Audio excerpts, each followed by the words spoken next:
Hello दोस्तों, welcome to my YouTube channel Nancy success classes.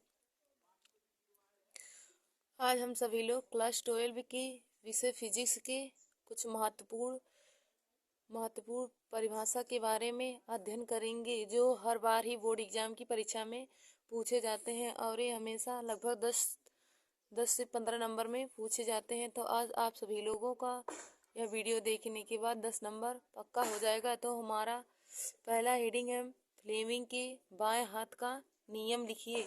और यह क्वेश्चन क्लास 10 के लिए भी बहुत ही महत्वपूर्ण है क्योंकि यह टॉपिक क्लास 10 में भी है। तो हम लोग हेडिंग डालेंगे फ्लेमिंग के बाएं हाथ का नियम। तो इसमें हम सभी लोग लिखेंगे फ्लेमिंग के बाएं हाथ के नियमानुसार हम अपने बाएं हाथ के अंगूठे के पास की दोनों अंगुलियों और अंगूठे को इस प्रकार फैलाएं कि तीनों परस्पर लंबवत हो। कि तीनों यानी कि इस तरह देखिए दोस्तों, यानी कि जिससे हमारा हाथ दिखा, यानी कि इस तरह कि तीनों परस्पर लंबवत हो।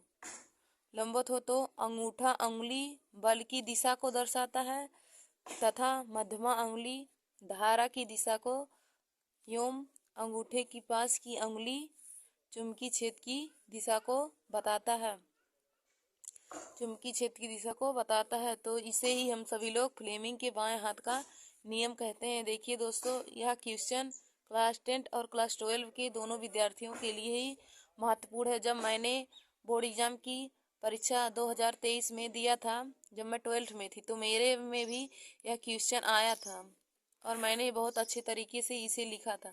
अब हम सभी लोग दूसरा क्वेश्चन देखेंगे, लॉरेंज बल। तो इसकी हम सभी लोग परिभाषा लिखेंगे। जब कोई आवेशित कण किसी चुंबकीय क्षेत्र में गति करता है तो चुंबकीय क्षेत्र द्वारा उस पर आरोपित बल को लॉरेंज बल कहते हैं।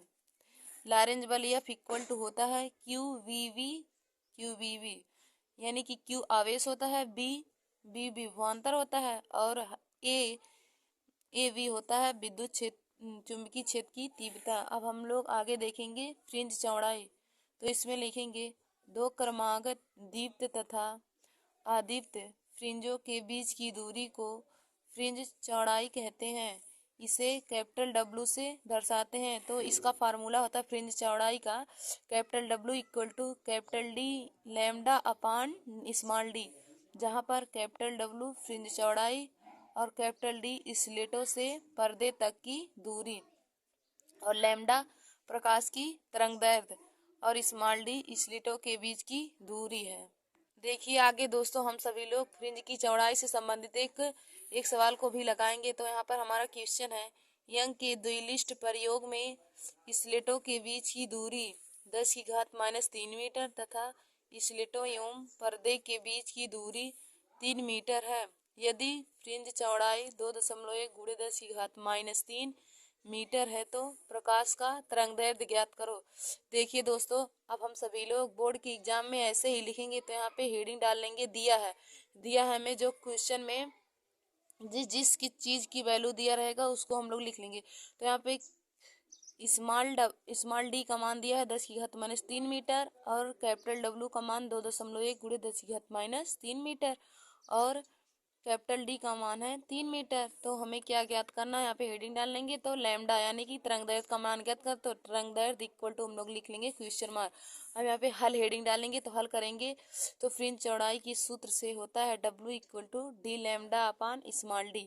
तो देखिए फ्रिंज चौड़ाई W का मान दिया है 2.1 × 10⁻³ इक्वल टू हो जाएगा D का मान 3 है गुणे लैम्डा अपान 10⁻³। ये इधर हम लोग पक्षांतर कर देंगे तो 3 3 10⁻6 हो जाएगा। तो 3 लैम्डा इक्वल टू होगा 2.1 × 10⁻6। फिर equal to lambda equal to हो जाएगा 2.1 × 10⁻6 अपान 3। तो लैम्डा इक्वल टू हो जाएगा 0.6 × 10⁻6। तो लैम्डा इक्वल टू हो जाएगा 7 × 10⁻7 मीटर। देखिए दोस्तों, हमारा आंसर आ गया लैम्डा इक्वल टू 7 × 10⁻7 मीटर। फिर आगे हम सब लोग लिखेंगे अनुगमन वेग एवं अनुगमन वेग को ही अपवाह वेग कहते हैं। इसका परिभाषा लिखेंगे। देखिए दोस्तों, यह भी क्वेश्चन 2023 में बोर्ड एग्जाम में क्लास 12 में पूछा गया था। तो इसका परिभाषा हम सब लिखेंगे। जब किसी चालक के सिरों के बीच विभवांतर उत्पन्न होता है तो चालक में वैद्युत क्षेत्र उत्पन्न हो जाता है, जिससे मुक्त इलेक्ट्रॉन वैद्युत क्षेत्र की विपरीत दिशा में एक सूक्ष्म नियता वेग vd यानी कि vd का मान 10⁻⁴ मीटर प्रति सेकेंड से गति करते हैं। तो इस प्रकार के वेग को हम अनुगमन वेग कहते हैं। अनुगमन वेग को कैपिटल आई से दर्शाते हैं। देखिए दोस्तों, अनुगमन वेग का फार्मूला होता है I होता है NEA/VD। N इलेक्ट्रॉन की संख्या, E इलेक्ट्रॉन वोल्ट है, जिसका मान 1.6 × 10⁻⁹ हो जाएगा।